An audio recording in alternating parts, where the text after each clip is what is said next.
Peace, everybody. What's good? My name is Willie Green, producer and engineer from Brooklyn, New York. We're in my studio, The Greenhouse, and today we're going to talk about the Eventide H90 and how I'm using it in my production and in my mixing. Let's dive in. So today, I've got a track up, something I'm working on in progress with an artist, Street Peach. We wrote it a couple years ago when it just, I don't know, it didn't make the album at first because it didn't have a lot of life to it.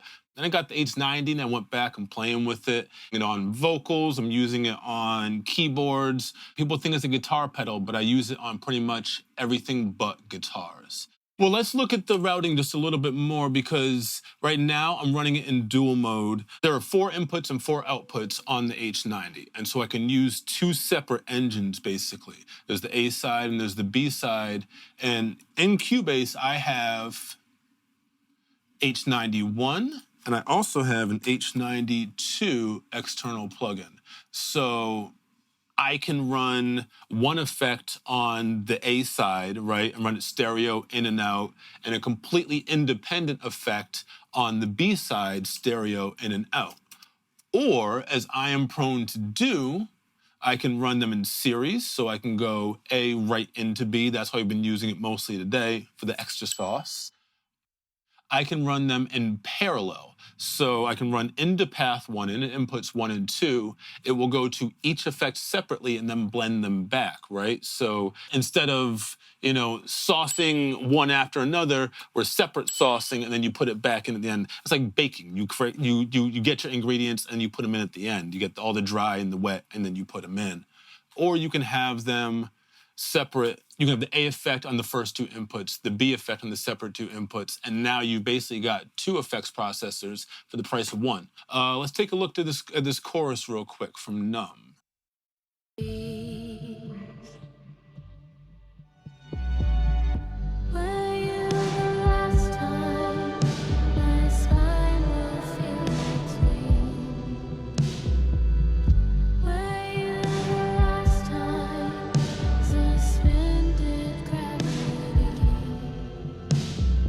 Let's talk about the vocals, right? That's the star of the show, is always the vocals. So let's dive in.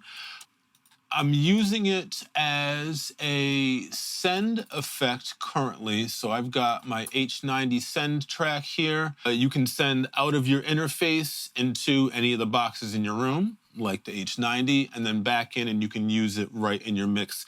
Almost as a plugin, but with the hardware and the knobs that we like to turn, right? So on the vocal, I'm using it as a send effect and just sending lead vocal right to it. Generally, I start off, it's part of my template, so it's always in there. And when it's time to put the sauce on something, I'd start with the programs. I start looking through the presets.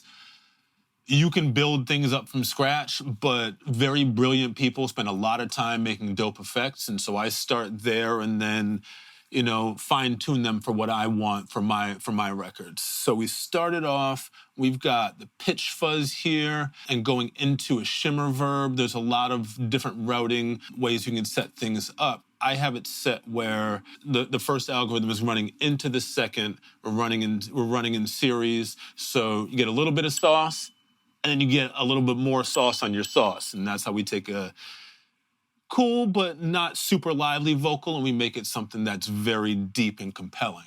So we're running into the PitchFuzz and I'm gonna bypass the shimmer and I'm gonna show you just what that sounds like.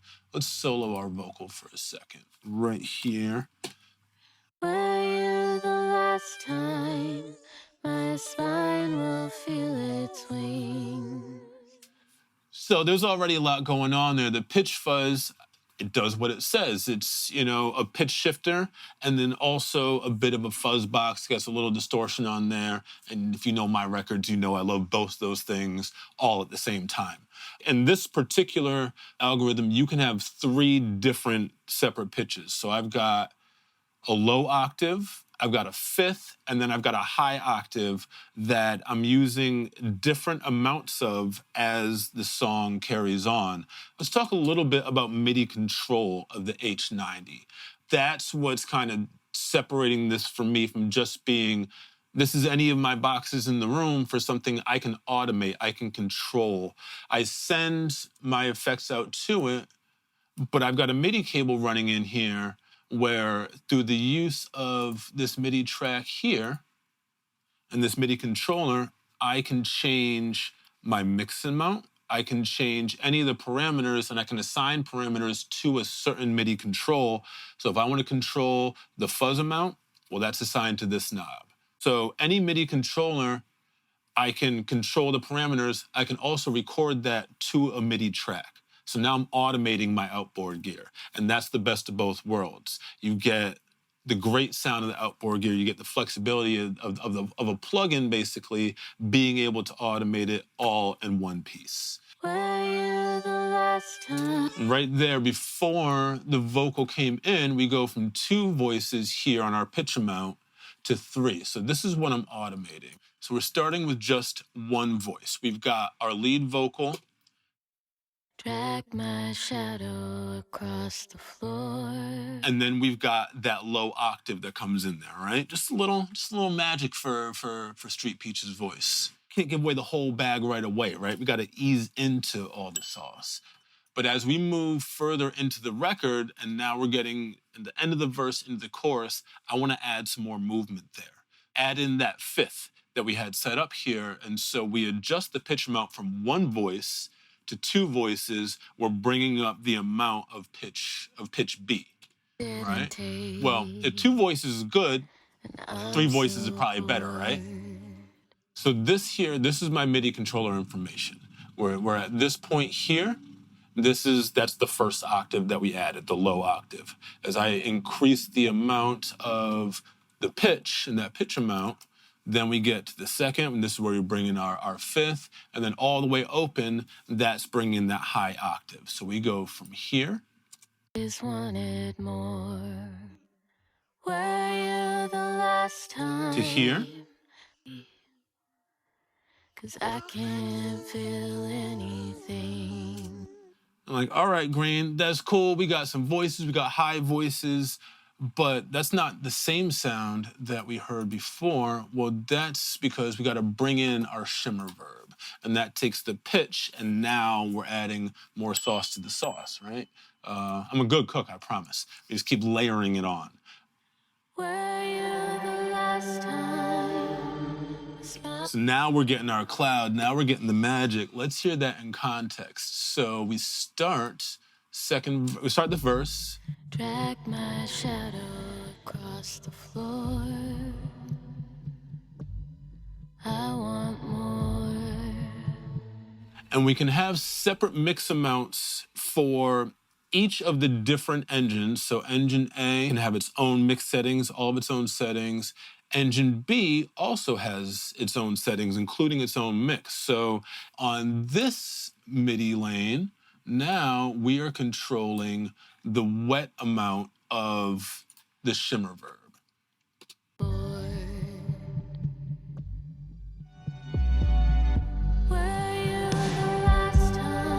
Right, so that's about twice as much. We go from 34 and we ride all the way up to about 70% on the wet dry, on the mix knob, on the shimmer. That's that magic, that's that smoke that we get in the chorus. And then we ease it back down, going back to the verse, right? So we come out of here.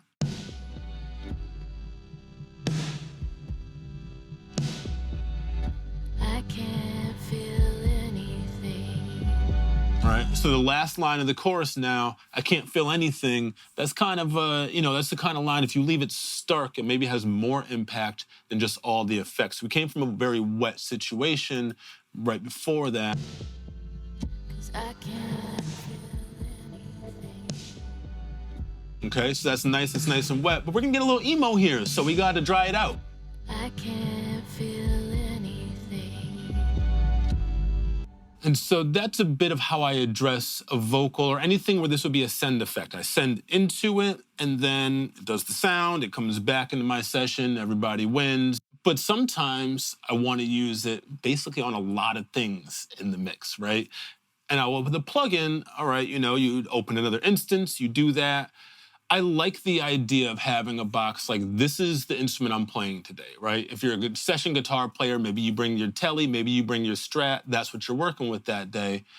If the H90 is my instrument, I want to flex it in a lot of different ways. And I want to use what it does to force me to push its limits, right? Like it can do a lot of things, but I want to make it do even more, and I want to use it in a lot of places on my mix. So this sound is from a weird old keyboard that I've got over in the corner here. It's a Pianorgini. I don't know how to say it, but it's basically a laid down, like tabletop accordion. And it sounds like this.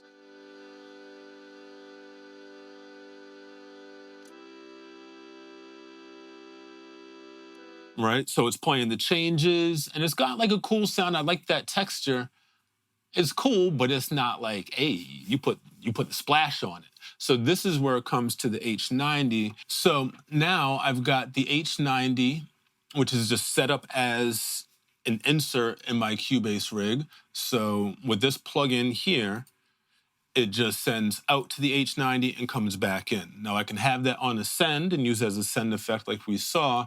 This is just right on the track. Let's just get it on there and let's get some sounds going. I've got this dirty pitch program going on. Basically what I'm doing is I've got my mix knob that I have programmed here.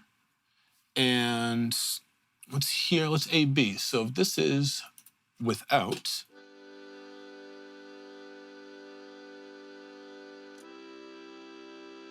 and now we're gonna bring it in. Yo, that's night and day. Could I just, I wanna hear it again. That's night and day. Just went from, all right, cool, you got some accordion, great. No, we got the sauce. So now we're adding a lot more bottom to it. When I added this dirty pitch, because it's got, you know, a distortion chain, it's in the hot saws, and then it goes into the octaver, and so I'm adding not just grit, but I'm also doing some pitch shifting. And you know, you can swap these if you want to reorder them. If you want it to go into the pitch shifting first and then into the grime, you can do that too. Effect order matters a lot. And sometimes, do you want to detune your grimy accordion, or you want to grime up your detuned accordion? That's not necessarily the same thing.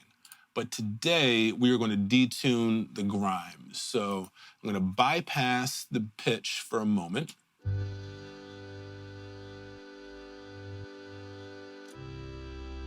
And so adding without, that's already adding some weight, that's adding some bottom there. And if you know my music, I'm a distortionist. I want to put a little saturation on anything I can. But I want to get some width here, and I want to get a little bit of harmonic magic going. So we've got it going into this octaver, and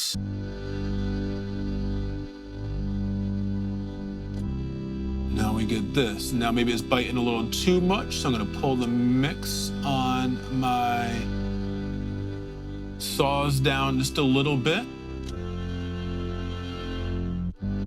Now that takes what is a cool sound we wanted to try to see if we can fit in. And I've actually muted other keyboards and some other low frequency instruments because this is taking up enough space now. This has gone from an ornament to the main part of the track.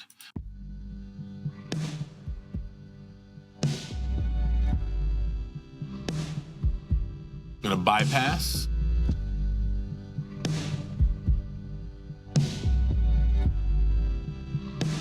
Like, it's fine without it, but with it, we get motion, right? But not only are we adding saturation, not only are we adding pitch, but we've got an oscillator going on in the saturator, right? So we're adding some movement to it. We're going from essentially just standard straight sound and sitting there. Now we've got width. Now we've got movement to it. We've got life, and it's making the track expand and kind of blossom, right? So let's hear that one more time. Without.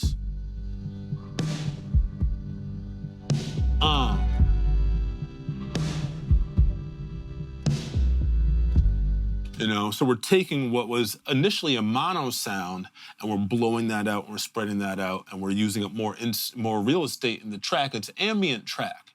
You know, there's big drums because I am who I am, but it's a pretty ambient space.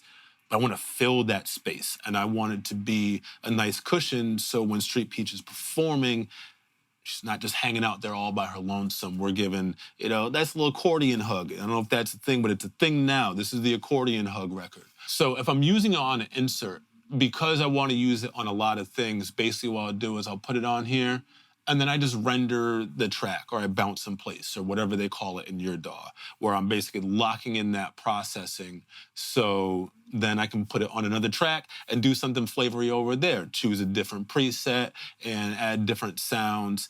And yeah, anything can be done with plugins, but I'm trying to master one device. You know, it's so deep, I want to be able to dive in and get a lot out of it because it's got a lot to offer. So I want to push myself. Oh, well, okay, it sounds awesome on accordion, sounds good on vocals. Well, you know what? Should we put it on drums? Whatever. You know what? Let's put it on drums right now.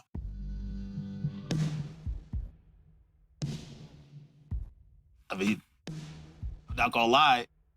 So there's the regular drums. I mean,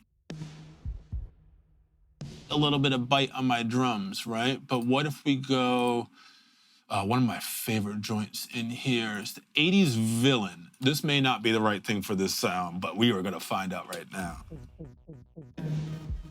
Ah!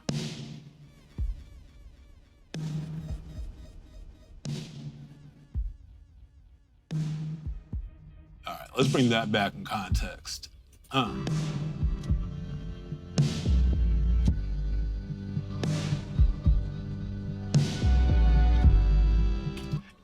Yeah, we're gonna keep that one, actually. We're gonna keep that. That's off the cuff. But that's the thing, it's like, experimenting doesn't mean pulling up the same sound that you always use and like touching a couple knobs. It's like, this preset is not meant for this instrument whatsoever. So let's see what it sounds like, right? It's a performance tool. And we can sit and tweak all the things we want to tweak on our computers.